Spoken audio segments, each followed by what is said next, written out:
Good afternoon, everybody. Hope you're doing well. Welcome to the 2 p.m. Sales Espresso Shot. Today we are doing speeding up by slowing down. The power of patience in sales. So let's go ahead, get right into it. All right. For those of y'all that may be new, that is me right there. A little bit younger and in better clothes, but yes, right. You get casual skip today.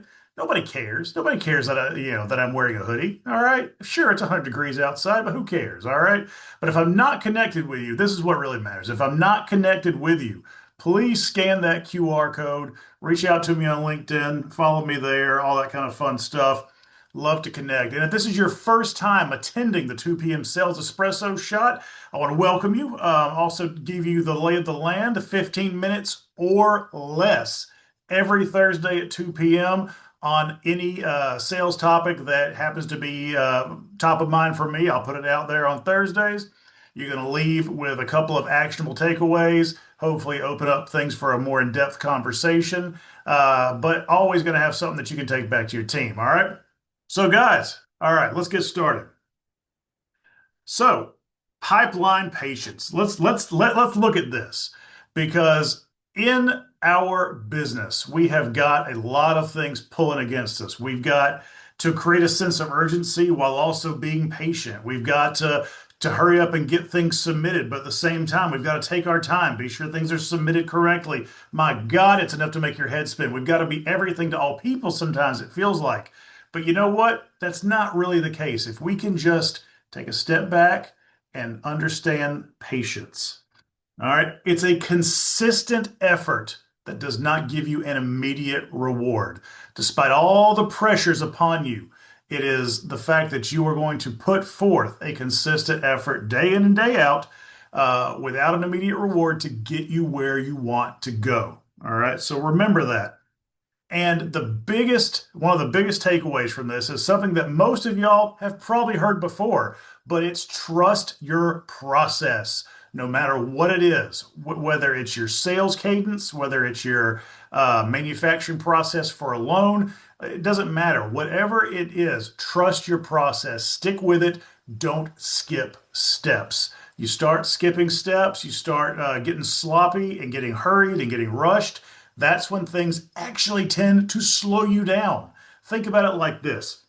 If you are talking to a new prospect and you really need to get that loan in your pipeline and you're trying to really force the issue, trying to force it down their throat without really adhering to what you know is a proven and effective sales process, the odds go up exponentially that you are going to either scare them off, going to screw something up. You're going to make the process more difficult than it is. All right. Trust your processes, guys. So let's understand our sales timeline in terms of mortgage production. All right. Mortgage cycles can be long, right? If you've got an active loan, it can be 30 days.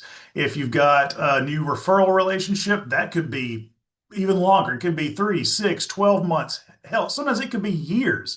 And a lot of times, these are not simple sales cycles that we're talking about. A lot of times, like I mentioned, if you are working on building a new referral partner and you're trying to sell them on partnering with you and vice versa, that can take weeks or months. Or let's just look at it today, guys. You've got a bunch of pre-approvals sitting out there. Those could be out there for weeks or months as well. So you've got to understand that you have got to be patient.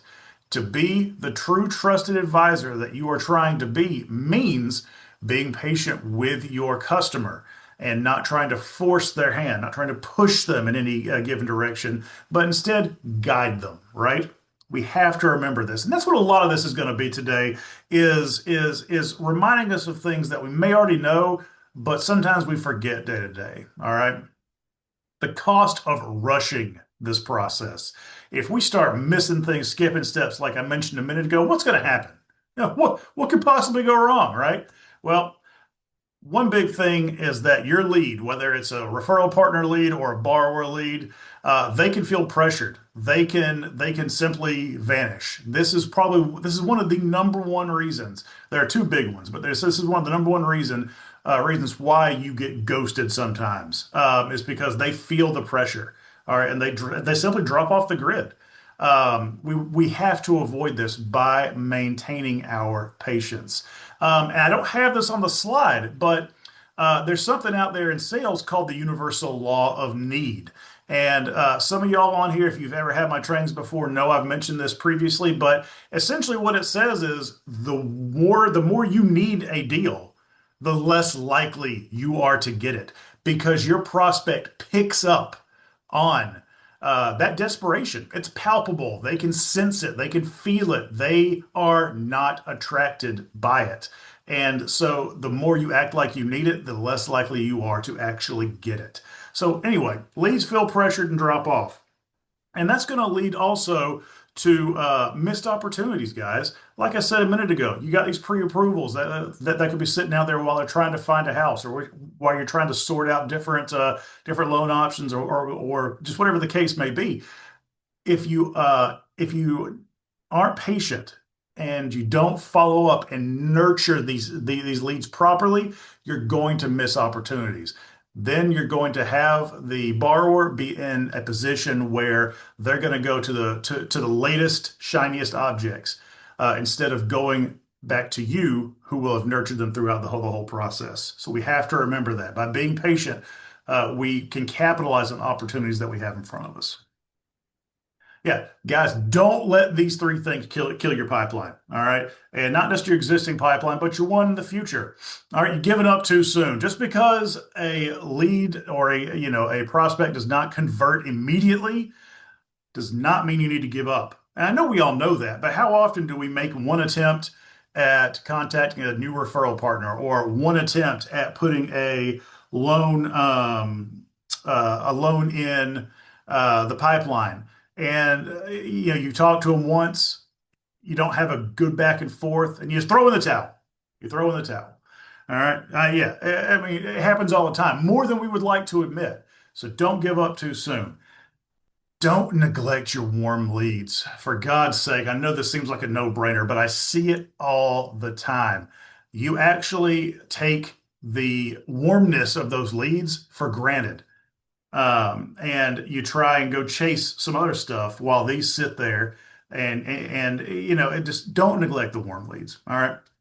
But at the same time, don't over prioritize the new leads. You're like, well, Skip, well, I mean, what am I supposed to do here? Well, guess what? You're supposed to go back to what I talked about at the beginning.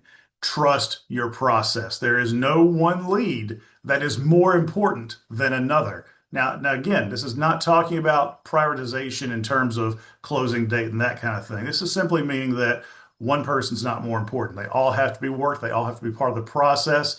You don't neglect one over the other. You don't over prioritize one over the other. That's very hard to do, but we have to exercise patience. All right. And patience will also help you become a trusted advisor, right? I'm going to go ahead and put these both up there. Buyers need time a lot of times to feel confident. A lot of y'all have been in this business a long time. You know that trust does take time and is probably the number one thing that helps you earn business. And a lot of times buyers need time to feel confident. And understanding, realize, accepting that, and remembering that for the more seasoned folks out there is going to be super important. Consistent, low pressure communication builds trust. This goes back again to what I mentioned before. Whether or not you are working with a referral partner, or if you're working with a borrower, consistent low pressure communication, guys. You don't want them to get that to start smelling your commission breath, right? You want to be sure that they know that you are to be trusted. You have their best interest at heart, and that's what really fills up the pipeline. So that's great. We know it's important. We know what not to do. How can we practice it daily? Well, what are some actionable things that we can talk about? Well, use your CRM or whatever tools you've got, whether you use Outlook, a spreadsheet, you've got a real CRM, a legit one, whatever it is, it doesn't matter. I don't care if you write it down every day. Use your tools to track and schedule your follow-ups so that you adhere to your sales processes that you've established. Now, if you don't have sales processes, you don't have cadences set up, that kind of thing, that's a different problem. One that I can help you with, actually. So be sure to get with me after this call, okay? We can talk about that in more detail. But use whatever tools you have to be sure to stay on track so that you can essentially, your patience works on itself. Um, another small or another one that you can do to practice this daily is celebrate your small wins. All right. Always note whenever patience pays off, whenever you have a win based off the activities that you have put forth. Okay. Nothing wrong with celebrating small wins there. It reinforces good behavior, right? And like I just mentioned there, focus on activity, not just results. If we focus simply on the closed loans, then we're not really that's the reward, not the process. And so we've got to remember again, focus on doing the right things. That's what builds patience over time. You start doing these things, and you're then subconsciously we start to understand that these are not immediate gratification situations. We've got to stick to our guns here, right? Okay, so this is one that doesn't get talked about enough. From chasing deals to attracting them. Patience, like I mentioned before, helps you become a trusted advisor, right? Well, as you become a trusted advisor in your markets that you serve, as you become more relevant and prevalent, as you start to capture more of that mind share in your market, leads all of a sudden they start coming to you. All right. And if you've got a lot of walk-in business, you got a lot of referral business, I guarantee you this is one of the key reasons why. All right. It's because you have exhibited the traits that facilitate trust and grow trust. So, what can you do this week? Just to go ahead and start now. All right. Well, one, revisit your old leads, guys.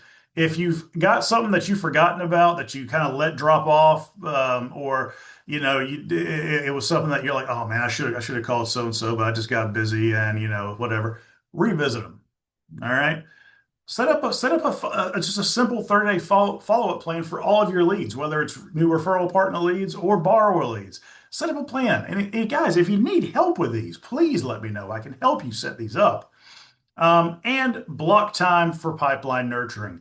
And you may be thinking, well, Skip, this is what does patience have to do with all this? And if I haven't made that point clear yet, let me say it one more time. Patience is sticking to a process, trusting a process that you're going to do activities now that you know are not going to pay off until later. It's, in other words, it's getting out of that Amazon mindset, that instant gratification, 2-day shipping, click and buy mindset. All right, sticking to what we know is going to produce results. All right, I did this in 13 minutes. Look at that.